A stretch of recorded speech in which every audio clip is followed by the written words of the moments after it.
अब हमें एक और बहुत अहम मामले पर गुफ्तगू करनी है, और वो मामला ये है कि हमारे यहाँ पर जब हम कानून की पासदारी की बात करते हैं, कानून की अमलदारी की बात करते हैं, तो बहुत मरतबा ये बात हमारे सामने आती है कि जिन मुल्ज़िमों को पुलिस गिरफ़्तार करती है और फिर गिरफ़्तार करने के बाद उनका मुकदमा अदालतों में पहुँचता है, वो मुकदमा सज़ा तक नहीं पहुँच पाता। इसकी क्या वजह है और कौन सी ऐसी बुनियादी चीज़ें हैं जो कि सज़ा के निज़ाम को रोकती हैं, उसमें रखने डालती हैं? इस हवाले से हमने बात करनी है आज। हमारे साथ इबाद अहमद साहब मौजूद हैं जो कि सहाफ़ी हैं और इस पर इन्होंने तहकीक भी की है। अस्सलाम वालेकुम इबाद साहब। वालेकुम अस्सलाम जनाब। बहुत शुक्रिया इबाद साहब, वक्त निकालने का। बहुत अहम टॉपिक है। हम ये देखते हैं कि बहुत से केसेस ऐसे हैं जो हाई प्रोफाइल हो जाते हैं, वो तो चलें सज़ा तक इस तरह से पहुंचते हैं कि केस चल पड़ता है, ट्रायल शुरू हो जाता है, पकड़े जाते हैं मुल्ज़िमान क्योंकि वो मीडिया की नज़र पड़ जाती है। उसके अलावा छोटे मुकदमों में भी जो एक आम आदमी है उसमें भी मुल्ज़िम पकड़े जाते हैं, लेकिन सज़ाएं नहीं होती। वजह क्या है इसकी? जी, ये बहुत अहम मौजू है शिफा और उवैस। ख़ास तौर पे जो मेरी स्टोरी जो मैंने अभी रिसेंटली की थी वो थी कि जो सेक्स क्राइम्स हैं, और जो मैं इसके ऊपर फोकस होकर बात करूँगा कि हमारे पास बेसिकली आ तो जाते हैं सस्पेक्ट्स और उसके बाद, लेकिन फिर हम आगे जाके देखते हैं कि इसके मंतकी अंजाम तक नहीं पहुंचते, एक लॉजिकल एंड नहीं होता। उसकी वजूहात क्या हैं? उसकी सबसे पहली वजह यहाँ पे यह है कि जहाँ पे रियासत पाकिस्तान ने मल्टीपल लेजिस्लेशंस की हैं, प्रो वुमेन लेजिस्लेशंस बहुत अच्छी की हैं, ख़ास तौर पे 2006 से 2016 तक का जो एरा है, लेकिन वो अपनी ट्रू लेटर एंड स्पिरिट के अंदर इम्प्लीमेंट नहीं होती, उनका एसेंस नहीं आता।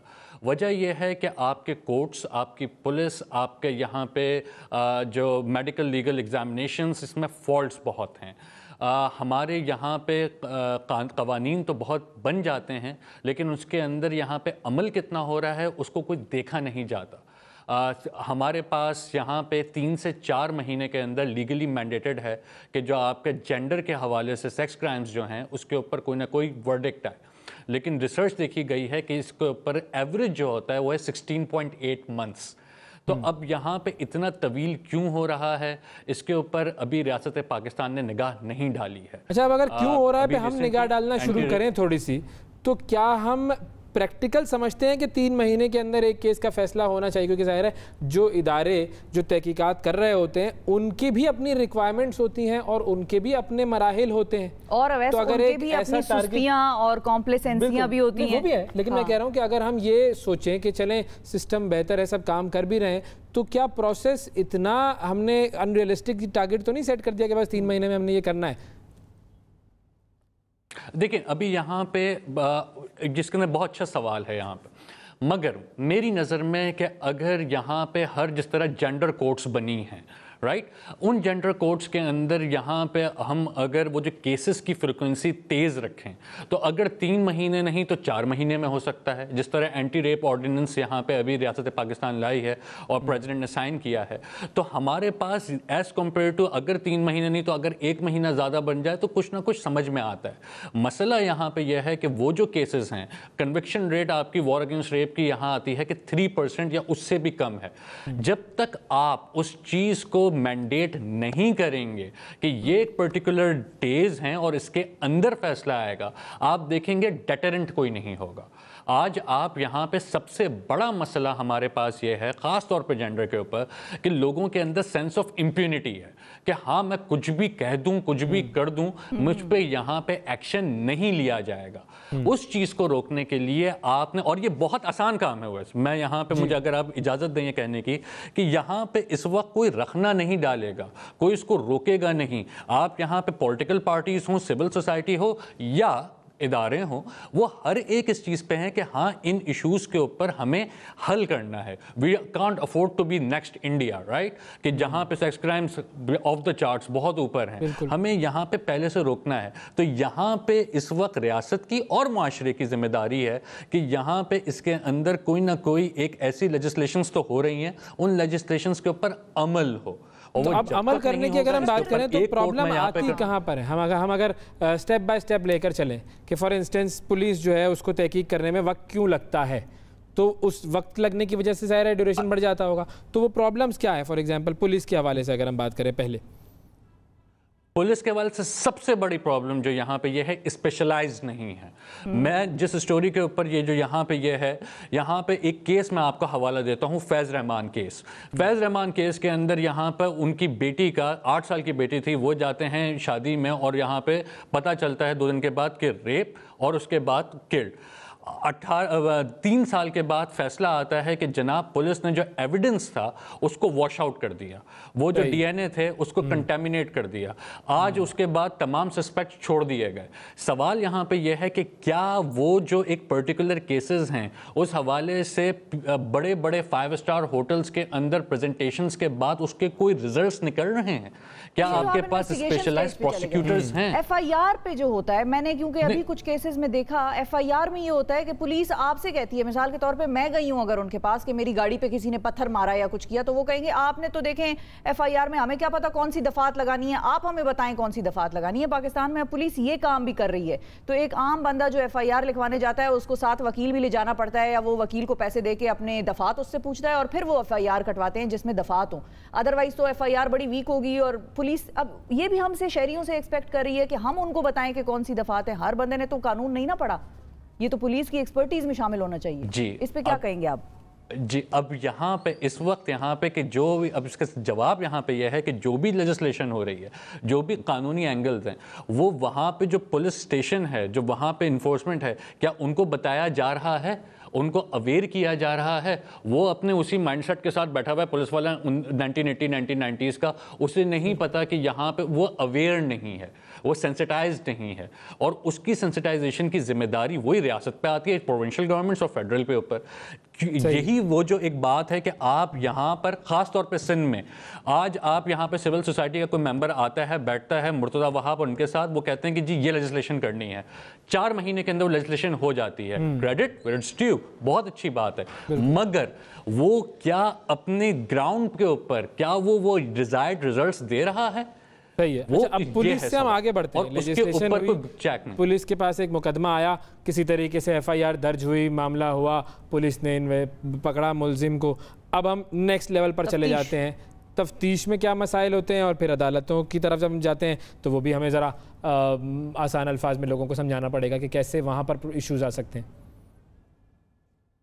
जी, तफ्तीश के जो सबसे पहली बात है यहाँ पे कि इसके अंदर जैसे कि अगर जैसे डीएनए सैंपल्स, राइट, पाकिस्तान के अंदर जो लेबॉर्ट्रीज़ हैं, या फिर यहाँ पे जो साइंटिफिक यहाँ पे होगा, जैसे साइबर क्राइम के अंदर आ जाएं, तो यहाँ पे महसूस ये होता है कि यहाँ पे जो टेक अवेयरनेस थोड़ी सी कम है। तो जब तक आप अपना वो केस मजबूत नहीं बनाएंगे, ये उनके लिए मुश्किल हो जाएगी आपके सब्जेक्ट के लिए, जो आपने जिसने यहाँ पे एक्यूज जिसके पास है। तो हमारे पास सबसे पहली बात है कि यहाँ पे कि जहाँ पर हमें टेक साइंस और यहाँ पे इसकी मेडिकल साइंस की ज़रूरत है, उसके अंदर वो जितना जल्दी हम उनको वहाँ पे एक्सपर्टीज़ उनको दे सकें उतना बेहतर है। हमारे पास नहीं होता। शायद कराची, लाहौर, इस्लामाबाद जो अर्बन सेंटर्स हैं वहाँ पे हालात बेहतर हों, लेकिन जो एक बिल्कुल एक रिमोट एरियाज़ हैं वहाँ की लॉ इन्फोर्समेंट के अंदर ये बहुत बड़ा चैलेंज है। तीसरी चीज़ जो कि एक मैं यहाँ पे महसूस करता हूँ कि ख़ास तौर पे कि जो रवैया होता है चीज़ों के हवाले से, क्योंकि इसके अंदर क्लास का बहुत बड़ा सवाल होता है कि शायद मैं और आप जब जाएं और जाके बात करें और अपने एक बैकग्राउंड के साथ लेकर आएँ तो शायद हमारी जो सुनवाई है वो बहुत बेहतर अंदाज से हो, लेकिन एक आम आदमी की जिसके पास शायद इतना सोशल कैपिटल नहीं हो, इतना फाइनेंशियल कैपिटल ना हो, तो उसकी तरफ शायद इस तरीके से मुतवज्जा ना हो रियासत के वो इदारे जहाँ जिसके ऊपर मैं फोकस कर रहा हूँ पुलिस पे। तो फिर ये एक बहुत दो बड़े चैलेंजेस हैं। ठीक है। अच्छा, अब हम आ जाते हैं अदालती निज़ाम के ऊपर। ज़ाहिर है जजेस बहुत सारा काम कर रहे हैं, बहुत सारे फैसले भी होते हैं, उसमें डिलेज भी हम सब जानते हैं, लेकिन इस तरह के जिनसी जराइम की जिनके ऊपर आपने तहकीक की है, वहाँ क्या मसाइल आते हैं अदालत के हवाले से? देखें, अदालत के हवाले से एक तो सबसे बड़ा मसला यहाँ पे ये है कि जहाँ पर कोर्ट्स के अंदर ये जो दौरानिया है फैसलों का, ये बहुत बड़ा है। जब तक आप उसको कम नहीं करेंगे, यहाँ पे ये justice delayed, justice denied, right, आज आप यहाँ पे इसको कम करने की बहुत ज़रूरत है। दूसरी चीज़ यहाँ पे ये है कि जैसे कि कोई बेल्स हो रही हैं, चीज़ों को एक्सटेंड किया जा रहा है, सामने नज़र आ रहा होता है कि इसके अंदर एक मिलिशियस इंटेंट है। मेरा ख्याल है कि यहाँ पे जुडिशरी को इसके अंदर इंटरवीन करने की बहुत ज़रूरत है कि जिस तरीके से खास तौर पर जिनसी जराइम वाले कैसे प्रूव करेंगे कि अगले की जो इंटेंट है वो मलिशियस है। ये जजेस तो सबूत के हिसाब से काम करते हैं। और दूसरी बात, आप अब इधर एक और बड़ा मशहूर केस है क्वेटा का कि वो जो गाड़ी ने एक बंदे को उड़ा दिया, उसकी जान खत्म हो गई, वीडियो बन गई, सीसीटीवी पे आ गया, लेकिन उन्होंने कहा कि भाई ये जो सबूत है ये अदालत में काबिल कबूल नहीं है। तो ये तो सिस्टम ऑफ लॉ हुआ। ये जुमला क्या था, अदम शवाहिद की बुनियाद पर शख्स को बरी कर दिया गया। तो अब तो कानून को नजर तो कुछ नहीं आता वैसे टेक्निकली, दिखाएं कैसे कानून जी। अब यहाँ पे अब इसके ऊपर अगर मैं कोई चीज़ बात कहूँ तो फिर आप दोनों को पता नहीं, मैं अंदर ज़रूर हो जाऊँगा। तो मैं हमारे भी प्रोग्राम मसाइल को निशानदेही हमने की, ठीक है। अच्छा, एक और चीज़ की तरफ आऊँगा मैं। अब जैसे ये मोटरवे वाला केस था, ये जाहिर है जिनसी जराइम में ही आता है, उसके मुजरिम को सज़ाए मौत अनाउंस कर दी गई, बड़ा अच्छा काम हुआ जी, ज़बरदस्त। अब इस सज़ाए मौत की इम्प्लीमेंटेशन में भी तो मसाइल है ना। बहुत सारे हमारे सोसाइटी के एलिमेंट्स ऐसे जो कहते हैं कि नहीं जी सज़ा ना दो, ये भी एक मसला है। जी बिल्कुल। यहाँ पे इस वक्त है कि यहाँ पे उनके कैपिटल पनिशमेंट के ख़िलाफ़ यहाँ पे एक बहुत बड़े यहाँ पे लोग हैं।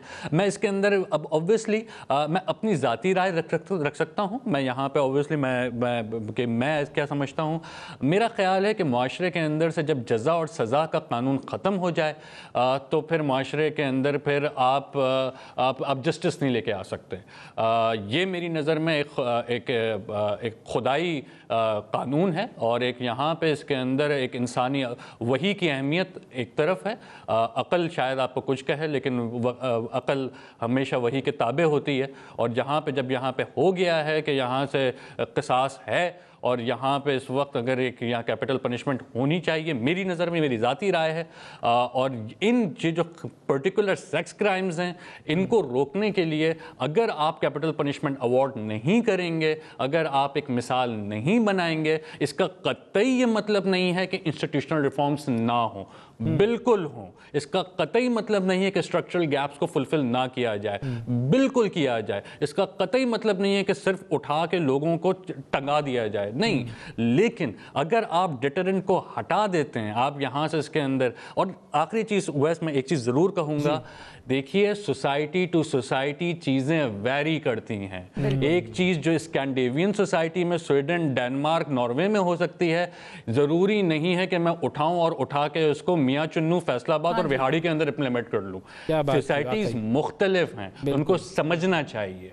जी, यही सबसे इम्पोर्टेंट चीज़ है। और ज़रूरी नहीं है कि वो तमाम चीज़ें जो बाहर जो हैं वो चल रही हैं सही तरीके से वो हमारे माशरे में इम्प्लीमेंट हो और मामला हो जाए। और यहाँ पर हमें उस तरबियत को भी नहीं भूलना चाहिए कि लड़कियों की तरबियत भी होनी चाहिए कि कैसे वो अच्छे तरीके से एक माशरे में रह सकते हैं। बिल्कुल। और दो सोसाइटीज़ में प्रॉब्लम्स भी डिफरेंट हैं, वहाँ पर भी पुलिस जो है वो बाज़-औक़ात रह जाती है, उनको मुल्ज़िमों का पता नहीं चलता। इंग्लैंड में कैमरे ख़राब है, मैं आपको बताऊँ। ये तो बात होती है कि दुनिया में सबसे ज़्यादा कैमरे बरतानिया में लगे हैं, लेकिन ख़राब हैं बहुत सी जगहों पर। बस स्टेशन पे लोग ब्लैक लाइव्स मैटर सारी जो है वो अमेरिका में चली, इस वजह से कि पुलिस जो है वो सोसाइटी की प्रॉब्लम्स भी वेरी करती हैं और उन प्रॉब्लम्स किस तरह से वो लूप होल्स क्रिएट हुए होते हैं लॉज में, कवानीन की इंप्लीमेंटेशन में, वो भी वेरी करती है। तो हमें अपने सॉल्यूशंस निकालने हैं भाई। बहुत शुक्रिया अदा करेंगे। इबाद अहमद साहब हमारे साथ मौजूद थे। नाजरीन,